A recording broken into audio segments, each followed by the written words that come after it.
Shakib Khan, I love you, I love you, I love you. মানে ছবি দেখে ভাই শরীরে কাটা, শিহরণ, উত্তেজনা সব সব ফিল পাইছি হলের ভিতরে। আমি মৃত্যু পর্যন্ত হয়তো কোনো পুরুষকে ভালোবাসতে পারবো না, এমনকি আমার স্বামীকেও ভালোবাসতে পারবো না, কাউকে না।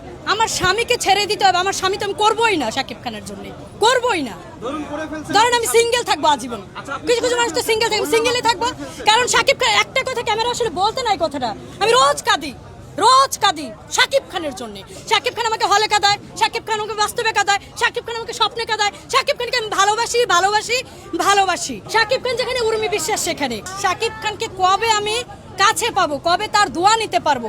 আমি আমার জীবনে কোনো পুরুষ আসে না, আসবেও না। আমার জীবনে যদি কেউ আসেও সেটাও তাকেও বলবো তুমি শাকিব খানকে ভালোবাসো, তুমি মাঝামাঝি থাকো। এই আমি শাকিব খানকে সর্বপ্রথম ফ্যান্টাসি কিংডম এরিয়াতে দেখি আমার এলাকাতে, তখন আমি ছোট্ট থাকি, ফ্রক পরে যাই। সেদিন আমি প্রথম কেঁদে বের হই। তাকে সামনে পেলে সে যদি বলে বসে থাকো, বসবো, তার জন্য আমি জীবন দিতে পারি। কারণ এই পৃথিবীতে এখন এটা অনেকে বললে হয়তো বলবে আবেগ, ইমোশনাল, তা না। এই পৃথিবীতে আমি একটা মানুষকে, একটা পুরুষকেই ভালোবাসি।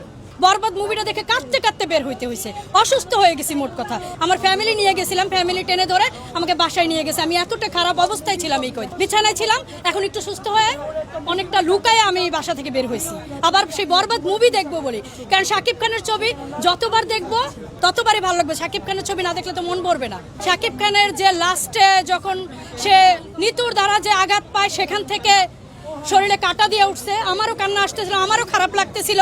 শাকিব খানের যে লুকটা ট্যাটু পায়ে যখন বের হয়ে যাচ্ছিল, যে এই জিল্লু মাল দে, এই জিল্লু হেলিকপ্টার মানে খবর দে, ওই টাইমটা থেকে এতটা খারাপ লাগা শুরু হয়েছে। লাস্টে গিয়ে যে ছবিতে এইরকম একটা টুইস্ট বের হবে সেটা ভাবতেও পারিনি, যে বরবাদ মুভিতে লাস্টে আমার হিরো সেই শাকিব খান গিয়ে লাস্টে এইরকম একটা সিন আসবে।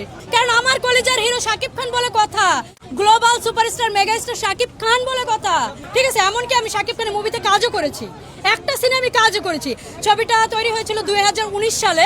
মনের মতো মানুষ পাইলাম না মুভি, আমার হাত থেকে ল্যাপটপটা নেই, কি কপাল! অথচ সেদিনও আমি তার দাঁড়ে ঘুরছি, তার মেকআপ রুমের সামনে আমি দাঁড়াইছিলাম। শাকিব খান আমাকে দেখছে, তার মেকআপ ম্যান আমাকে দেখছে, সবাই আমাকে দেখছে, কিন্তু লোকজনের ভিড়ে আমি বলেই উঠতে পারিনি যে তার সাথে আমি একটা সেলফি তুলবো, কথা বলবো, বলেই উঠতে পারিনি। শাকিব খানকে আমি এই পর্যন্ত 22 বার দেখছি।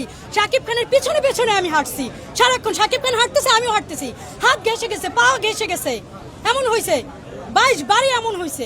এমনকি আমার ফ্যামিলিও এটা বলছে যে এত শাকিব খান করে, শাকিব খান তো তোমাকে দেখা দিচ্ছে না। কিন্তু শাকিব খান যদি জানতো যে আমি এরকম একজন ভক্ত, এটা যদি অন্য কারোর মাধ্যমে জানতো বা কেউ জানাতো, আমার বিশ্বাস আমার হিরো আমাকে সুযোগ দিবে এবং জনগণের সামনে আমাকে সেই সুযোগটা দেখ, আমি সেটা চাই। শাকিব খান তো অনেক আগে অপু আর বুবলি হয়ে গেছে। না, অপু বুবলির নাম আমার সামনে বললেন না তো।